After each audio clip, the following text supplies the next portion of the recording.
Coming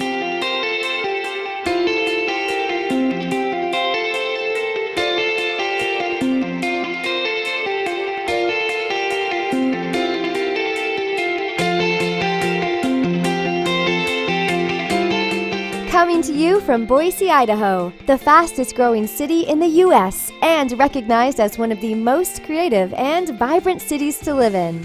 This is a special edition of Enhancing the Human Experience, a World of Creativity, a series of unique interviews with successful people from around the globe, how they get inspired, where their ideas come from, and how they apply creativity in their business and personal lives. Now, here's your host, Mark Phillips, along with special guest interviewer, Mark Stinson. Welcome to our series on creativity, and I'm here with Mark Stinson. Mark, welcome. Hey, thanks for having me. Absolutely. I'm excited to dive into this. This is going to be a great series. I'm very excited. Yeah, and I love what you're doing with the podcast and this idea that we're enhancing the human experience. And that's why this creativity series is going to be fun, because how people are using creativity to enhance their own experience, but also how they're bettering, the experience of others, whether that be professionally or personally. So it's going to be a lot of fun. I'm excited. It is. When you came to me with this idea, it is very much in alignment with what the podcast is about. We're creators, and it becomes a win-win when we create and it enhances other people's, when we're inspired to create and then it enhances other people's lives. So I'm really looking forward to it. Yeah. And I think, we're going to talk to some great people. And I think this conversation is just to sort of set that up. When we were starting to flush this out, we identified a lot of different people from different markets, different professions, different career paths, even where they are in their career paths, early, late, retired, startups, in business. And so just to kick things off, we've invited people from 14 different countries, and they're in a wide range of, industries, a wide range of experiences, and I can't wait to put them together, and that's going to be a fun part. Yeah, I'm really excited to see how this plays out, because it's the diversity that's going to add this element of unknown, and that's what we were just talking about, As we talked about, we're leaving it very open-ended, where it's going to go, where it's going to go. We're going to have, a container to put this in. But as far as, what the expectations and outcomes are, we don't even know what that's going to be. Yeah. And the fact that you use the word diversity, it's a commonly used term now, and it's something we're all aware of now. But it's not only, diversity of, age, gender, race, ethnicity, and so forth.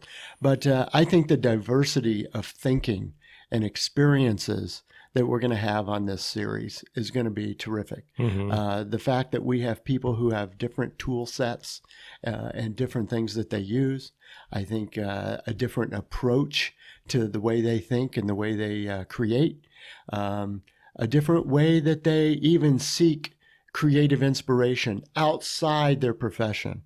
I think this is going to be the surprising part. When we say we're going to leave it open, we'll ask them, where do you find creative inspiration outside the 9-to-5, outside the office, outside your sort of day-to-day work? And so when we hear them talking about photography, painting, music, dance, meditation, we don't know what we might hear. Mm-hmm. Because I think that creativity and the sparks, people say, oh, I get my best ideas, taking a shower, or I get my best ideas when I'm running or hiking. We're going to find out where these people get their ideas. Now, they might apply them in their work, or they might apply them in their social settings, but where they get the inspiration, that's going to be fun. Yeah. I'm excited, because we all have our own areas where we get inspiration, or where we're doing something, and hearing other people. And to your point about the different cultures in different countries, I've experienced that in my past profession, where you have a piece of software that comes out of Sweden, or it's there's a different way of thinking, and I'm really excited to see what these people, how they think and how they put together, because there is differences. And have you experienced that in your professional career? Definitely. And I think, I've dedicated pretty much my entire working career to this idea of exploring creativity. Early on, I took some classes at the Center for Creative Leadership out of Greensboro, North Carolina, layered on that with some Edward de Bono thinking skills. Thinking about Dale Carnegie, Jack Canfield, these other influences, right? But I think how it's applied, in other words, the principles may be the same in Copenhagen, Austin, Hong Kong, and Mumbai, and Melbourne, Australia, but how they're applied may be different. There may be cultural influences. There may be just working styles that people have in different. So it'll be interesting to see not only I always think of a Venn diagram, what's in the middle that's in common might be the basic tenets of creativity, but outside, how they compare, how they contrast is going to be fun. That's really interesting. Yeah, I can totally see what you're saying. Within the cultures, creative ideas are going to express themselves differently, aren't they? Yes. Wow. But, when we say almost tongue in cheek, well, it is a global world. No longer maybe do we see the same barriers that we used to see. If everybody is working in a global economy, if people are working with multinational companies where we're Zoom meeting and Skyping and, sharing every day with people across borders, does it become more common? And yet, won't it be interesting if we talk to somebody in Florida and talk to somebody in Brazil and say, look at that, we're the same. Imagine what sort of, forget political, but social, global impact a conversation like that might make, one-to-one, and then does that have ripple effects? I don't think we can underestimate the power of creativity, and who knows what we'll uncover in these podcast interviews. Yeah. You bring up a really good point. At the end of the day, there is a common basis for this, regardless of what country we're in or what field we're in. It still has to come through us, these ideas. Right. And it may be, again, I'm very anxious to hear the goals people express when they say, why do I want to improve my creativity? Why do I want to find more ways to be more creative? Is it for career enhancement? Is it for my entrepreneurial growth? Is it a networking thing? Is it for my own personal development because I want to have a more artistic side of me? I've got the business side, but now I want the more artistic side. I don't think we can assume what people's motivations are. Right. And I know some of the folks that we'll talk to pretty well. I know some of them not as well. But even the folks that maybe I've known a decade, I don't know the why. When you've never had these types of conversations. I've never had the in-depth that says, well, why do you want to be an Iron Man? Why do you own a record collection that can cover an entire wall? Mm-hmm. Why did you take up painting after years of being a news anchor? Why painting? And what is your goal with that? What do you hope to find either in your heart, your mind, your, relationships? What are you looking for? So when somebody says, 9 to 5, I work all day, in an office, but when I go home, my young son and I pick up guitars and we jam. Well, is that because I want to be in a band? I don't know. Is it because that creativity is an instrument to build relationships with family? That's going to be a great discussion. Yeah, it really is, because at the end of the day, we have to find a channel, it seems like, to create. And maybe if you can't get it in your working day to day, you have to let that out. And so these are things that will reveal themselves as we go forward. Yeah, and I'm really also hoping that maybe the fact that we know these people a little bit, at least from an introductory standpoint, because there is the shadow side. Are there going to be, I must become more creative. I'm facing obstacles in my business. I started a business. It's not going so well. This is the third business I've started. The last two failed, and I really don't want to make the same mistakes. So is there you're not forced to be more creative, but is there a different, I must overcome obstacles. I want to think differently. I just don't want to stay in the rut. I was in a meeting last week when, we were talking about thinking outside the box. And it is such a cliche. We always go, oh, let's think outside the box. Well, what is the box? And how do you get out of it? And I really want to hear from these people about that. Is it curiosity? Like, I just need to be more curious to know what other people are doing. Or is it openness? I've been successful. I'm going to go to the same. Well, you need to be open to new ideas. Is it risk taking? I just don't want to take risks. I lost all my money in the last business, so I have no risk, to take. It must be success. That's a lot of pressure. It is a lot of pressure, and that's fascinating that you bring it up, because some of the listeners will be in that spot. I mean, who hasn't been in that spot at some point in their lives? That's one of the things that I think about all the time, is that, there is always more innovations to be made. It's just a question of who's going to make them, right? I mean, this notion that there are continual advancements for the human beings, in every industry, every sector.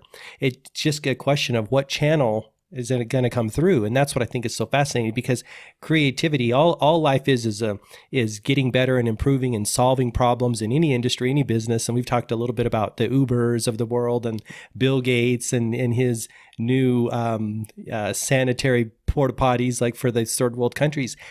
Those are ideas that at one point in time didn't exist, and they came through someone to solve a specific problem. Absolutely. It's fascinating. One of my friends and teachers from a while back, Gerald Hammond, he had a company called Thinkubator, and he basically, he may not be the only and first person to say this, but he really drilled into me that creativity is coming up with the ideas, but innovation is implementing them. Wow. And pulling them through and actually making, whether it be a business or some sort of concern out of the ideas. Because, again, you walk around, oh, that person's really creative. Oh, they got some great ideas. Or, who among us haven't said, wow, I had this great idea. And then a couple of months later or a couple of years later, somebody does it. And you go, oh, I had that idea. Mm-hmm. I had that idea in 2013, man. I can't believe they stole it from me. No, because you didn't do anything with it. So I think, what Gerald and others, in that phrase were trying to say is that creativity perhaps as a pursuit or as an enjoyment is great, to have this artistic expression or to have a hobby or whatever. But if you want to make it an innovation, you're going to have to figure out maybe the implementation of it. And again, I think through our interviews, we're going to hear from people who say, I was a sales manager for a global company. But I used creativity to be a better motivator, to be a better trainer, to really engage my sales force around the globe. And I had to do it differently in Asia than I did in Europe, than I did in Latin America, which sounds like, well, of course you did. But, it took the creativity pulling through to the implementation or that innovation to really make it happen. And I'm looking forward to hearing some of those stories. Yeah, that's a great distinction. There is a very big difference between being creative and being able to execute that idea, because there's a difference. I look at things as, bringing things from the spiritual or unseen side into the physical side. And once you cross that barrier, there becomes logistics and execution and platforms and vehicles. It's all fun and games until it crosses that barrier. Then it opens up into a really diverse ways to execute that. And sometimes people get stuck there. Big time. Mm-hmm. And they could be real obstacles, or they could be imagined or what have you. I think, again, one thing, a thread that may come through these interviews I'll be listening for, is that these are all very successful people, whether they be in their business or, again, in their pursuits of any kind. But, there's one guy that we'll talk to who is a very successful attorney. And yet he has this, sort of side love of photography and even drone photography. And, it's like, where does the drone photographer blend in with the successful attorney? But I think we'll also see what you're talking about when you talk about limitations. What we'll hear is this whatever it takes mentality, that these folks don't seem to be limited by, I don't really have the money, I don't really know anybody who can help me. Well, I'm going to have to incorporate my business.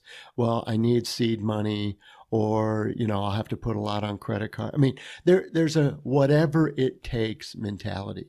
And in the Edward de Bono, sort of model of creative thinking, he has, descriptions of, they call it a brown shoe, a brown brogue, and that this kind of wingtip shoe, and you imagine the salesman beating the bushes, and it's a hole in the bottom of the shoe, that you just beat the sidewalk, you beat the pavement, and do whatever it takes to make it happen.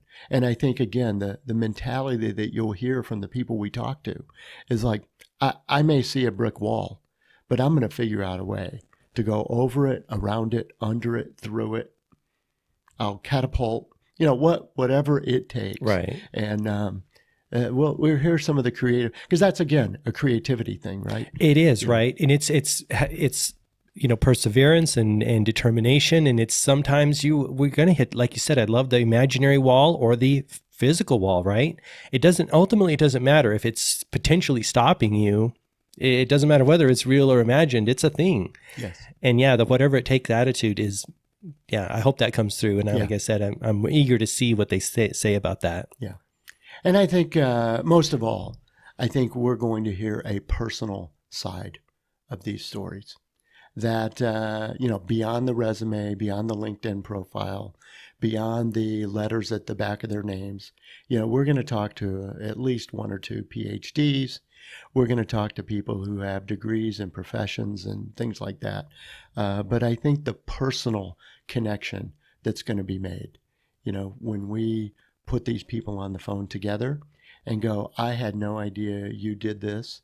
And how did you, sort of balance your scientific mind with your creative mind, or your very strong business sense, with the fun and the exploration, when you went skydiving, when you rode on elephants, when you took these risks or chances, what did that impact you personally? Yeah. And so these personal connections will be fun. These are people that we might know, but that I don't believe, as we've looked at the pairings, I don't believe they know each other. That's exciting. And so there'll be, I think the listeners can expect some chit chat and get to know at the beginning of the interviews, but then it'll be, wow, I had no idea, or I had the same experience, or I wish I would have handled it differently, or I learned something from you because of these personal connections that we'll make. And I think the listeners will really relate to these as people. And then who knows, if it inspires you to pick up the phone and maybe call somebody across the ocean or across the time zones that you haven't talked to in a while, or that you feel like you could collaborate with. Again, I don't know about you, but I think there's a lot of people that you say, I always wish I could do something with that person. Well, this might be the time to write that email, to pick up that phone and make that call. Yeah. And to that point, one thing that I foresee us doing is pulling out some of these key ideas or nuggets from these people and sharing them in the show notes on the website at gmarkphillips.com and throughout social media. Because I think, when we aggregate these things, when we aggregate the data, so to speak, we'll be able to see some interesting things going on. And it's easy to share those things too. Yeah. I think that's going to be terrific. So some summary of these ideas that say, wow, I didn't know it really boiled down to these 5, 10, who knows what they might be. But what do they have in common? What could we learn from? Exactly. Let's talk about logistics for the listeners so they can understand what they're getting themselves into here. So this is a series within Enhancing the Human Experience, a creativity series, and it will be potentially ongoing. It will be, like you said, talking to people from 14 different countries, and we have all these pairs. Give some ideas as far as what you foresee. We have talked about leaving this somewhat open-ended. We're letting it drive itself. We're not having any preconceived, putting it in the box, so to speak, right? What are some of your thoughts on, outcomes that people should expect here in this series? Yeah. Well, I think we're going to take a page right out of some of the creativity principles. And that is, we're not going to wait for everything to be perfect and aligned. We're going to start, and it might be a little messy at first, but we're gonna start, and that's part of the fun, right? So we have identified, as I mentioned, these people from 14 different countries, and we're going to pair them up. So you'll hear you and I interviewing 2 other people. And instead of maybe expecting this to be, perfectly weekly, every 7 days, I mean, you've done a great job on enhancing the Human Experience podcast of having these regular updates. But this as a special series will be an ancillary to that. So, it might be a little more episodic. It might be a little bit more irregular, but you can count on it. And I think as we evolve the series, whether that be the length or the topics or the regularity of the schedule, we'll see how it goes. But ultimately, we'll get some of these things under our belt, and then we'd love the feedback. If you want to provide comments as a listener, we'd love to hear questions, that you'd like to hear from these folks, other suggestions of people we should talk to. And that's what when we call it a complementary series, we want to show how creativity can complement enhancing the human experience. And so quite logistically, this series of podcasts will complement what you're already doing on your regular show. Yeah, exactly. And so like we talked about, it is a series within a series. You can listen to this, on any of your favorite podcast players, including YouTube. As far as, how to get their hands on it, you can always get your hands on it at gmarkphillips.com. I'll have a link somewhere on there, whether it's an image that links you to the playlist on YouTube or a podcast, but also on social media. And I'm going to ask for your social media too here for listeners. My social media, of course, is at gmarkphillips everywhere except Facebook. That is gmarkphillips fan, F-A-N. And of course, we'll be posting and sharing all these. We'll be sharing clips and all those things. So if you want to find it, you'll capture it somewhere. What about you, Mark? Where can people find it in your network or your circles? Yeah. So I'll be posting it on my website is mark-stinson.com. My Instagram is @brandinnovator. And I have a Facebook page that's Mark Stinson, author. Okay. Yeah. So we find it in any of those areas. Yeah. And of like course, I said, on LinkedIn, I'll be posting. And that's another place I'll be hitting it up with LinkedIn, because I think that's going to be a great platform as well. All the platforms are going to touch some unique sector. Yeah. And just hearing those overlaps. I mean, LinkedIn is not Facebook, which is not Instagram, which is not a website. I mean, so how, and even how these people use social media will be a part of the conversation. If somebody has a professional website or, whatever, and then they all of a sudden have this side creative pursuit that they want to put their photography or they want to put their music on, how do they either manage that, balance that, or reconcile that? I don't know. Yeah, because who hasn't been there, right? Well, right. And somebody says, oh, well, I knew you were a great advertising creative director, but I really had no idea you were involved in this music, or that I could download your music, or that I could see your event calendar or the clubs you were going to be playing at. I mean, Yeah, we live in an amazing time right now where there's a lot of those barriers that we talked about are lower than they used to be, in some cases non-existent. Yeah. It's going to be terrific. It's exciting. All right. Awesome. Well, that gives you a sense of what to expect in this series on creativity. And we want to thank you for joining us for this first episode, launching the series. We're very excited. Closing remarks, Mark? No, I'm looking forward to sharing these ideas. And I know these are people I like to hang out with and I'd talk to, on a regular basis. I think you're going to enjoy listening to them too. They have some great stories. I have a feeling I am too. Yeah. All right, that's it. Thanks for joining us, and stay tuned for episode number 1 of our creativity series coming up soon. See you soon.